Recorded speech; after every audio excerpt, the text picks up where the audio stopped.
the lumbosacral junction is the lowest part of the dog's back, essentially. So this is the area we're focusing on this evening. And essentially it's where the lumbar spine articulates with the sacrum. So you have 7 lumbar vertebrae, and the 7th lumbar vertebra will articulate with the sacrum. And at that point, you've got the disc as well, the intervertebral disc, which sits between those bones. And on the right here, you just can't see it on this photo. I tried to get as clear an image as possible. You've got these parts of the intervertebral foramen, which is where the nerves will exit from the spinal column. So you have the spinal cord that runs down the center of the... There's a lot of feedback, sorry, Amy. I'm not sure. Oh, hang on, let me mute myself and that might make it better. Oh, that's better, if that's okay. So you have the spinal cord that runs down through the intervertebral foramen, and then you've got these peripheral nerves which will exit at these holes, if you can see my pointer. And so this image, this slide just shows it in a little bit more detail. So the larger slide on the left lower part of this slide is essentially a slice. So it's sliced longitudinally down through the vertebra. And so where you can see the intervertebral foramen here, this is where the spinal cord would sit. And then they would exit through these holes, these smaller foramen.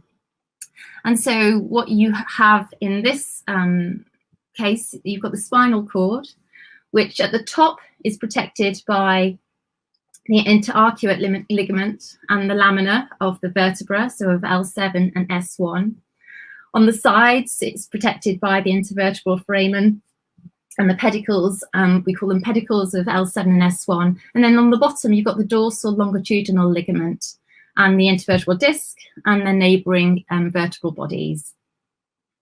So the spinal cord itself, it comes to an endpoint and is located in the caudal half, so the lower part of L6, where you can see here the white portion on the right-hand side.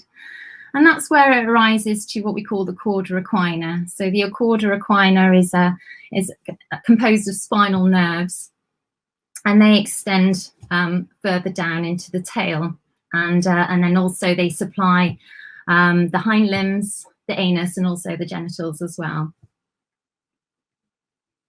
So lumbosacral disc disease, essentially it's degeneration of the lumbosacral junction or joint, or compression of the associated nerves. It is the highest motion joint of the spine, and the lumbar spine is highly mobile, but the sacrum is immobile, and that results in this transition zone, and as a result the stress is placed on that joint and the lumbosacral intervertebral disc itself as well. And that can give rise to a disc protrusion, which is more common, and we call it a type 2 disc, or a tearing of the disc, which is a type 1 disc, and that's less common essentially.